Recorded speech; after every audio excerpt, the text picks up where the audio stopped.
In section 3.3, we're going to introduce you to some of the basic functions of algebra, which we will also refer to as parent functions, and then we'll also talk about piecewise functions. First, let's take a look at some of the basic functions of algebra, starting with a constant function. A constant function has a slope equal to 0 because basically we have a horizontal line. Here, the equation of a constant function is seen as f of x is equal to b, where b is a constant or a fixed real number.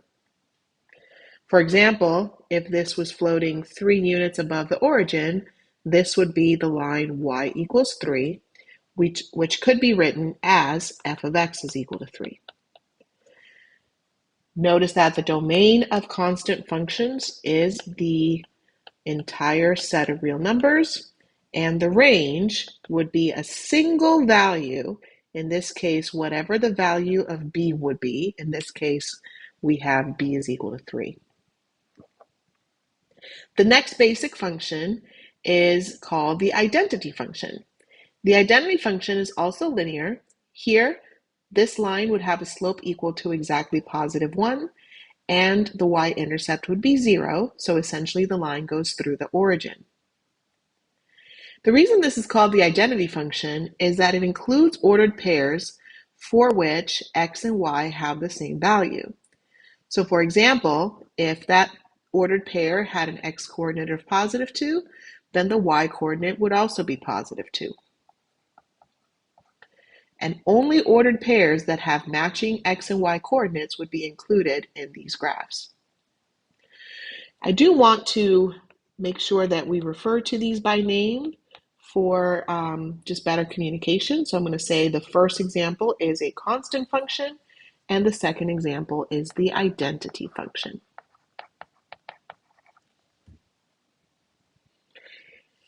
All right, let's take a look at some others. Next, we have the square function, given by the equation y equals x squared, which can also be written as f of x is equal to x squared. The graph of the square function is a parabola. A parabola is a U-shaped graph that has, in this case, a minimum point, and that is symmetric. In this case, we have a minimum point at the origin, and we have 2 branches that are mirror images of each other. Some examples of ordered pairs that are included in this graph are 2, 4, for instance. Let's see why this makes sense. When x is 2, then the corresponding y value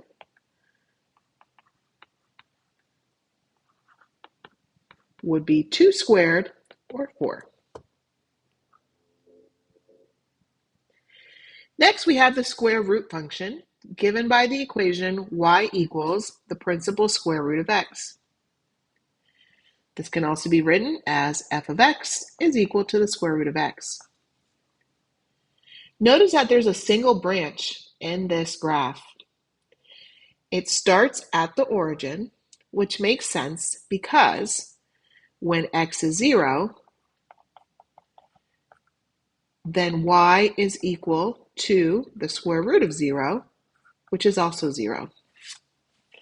It also includes ordered pairs such as 4, 2, because when x is 4, then y is equal to the square root of 4, which is 2. Let's talk about the domain and the range for these 2 basic functions. In the case of the square function, there is no restriction on x, so the domain is the set of all real numbers. However, the range does have a minimum value for y, which is 0, and it is included in the graph, with no maximum y coordinates. In the case of the square root function, the domain is restricted. X doesn't go any lower than 0. The leftmost point is the origin. There is no rightmost point. And the same goes for the range. The lowest point on the graph has a y-coordinate of 0, but there is no highest point.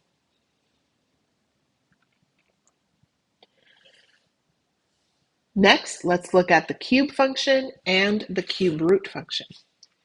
The cube function has the equation y equals x to the third power, or f of x is equal to x cubed. This includes pairs such as when x is equal to 2, y is equal to 2 raised to the third power, or 8. That one actually falls off the graph, so it'll be somewhere up here. We also see that this function is symmetric about the origin. That means that this function is odd. So it also includes ordered pairs like when x is negative 2, then y is equal to negative 2 quantity cubed, which is equal to negative 8. So when x is negative 2, we get a corresponding y-coordinate that is negative 8. Notice that the x-coordinates for these two ordered pairs are opposites, and so are the y-coordinates. They're opposites as well.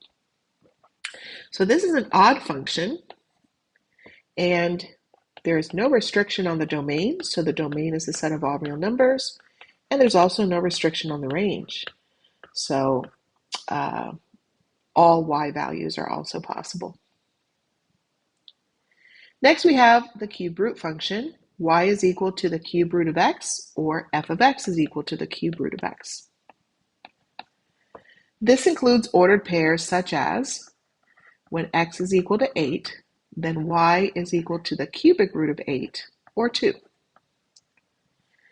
Because we also see symmetry about the origin, when x is equal to the opposite of 8, then y is equal to the cube root of negative 8, which is negative 2.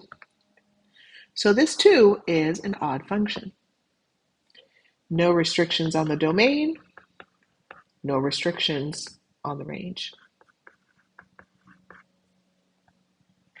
Let's go back and label the previous basic functions as being either even or odd. The square function is symmetric about the y-axis, so the square function is even.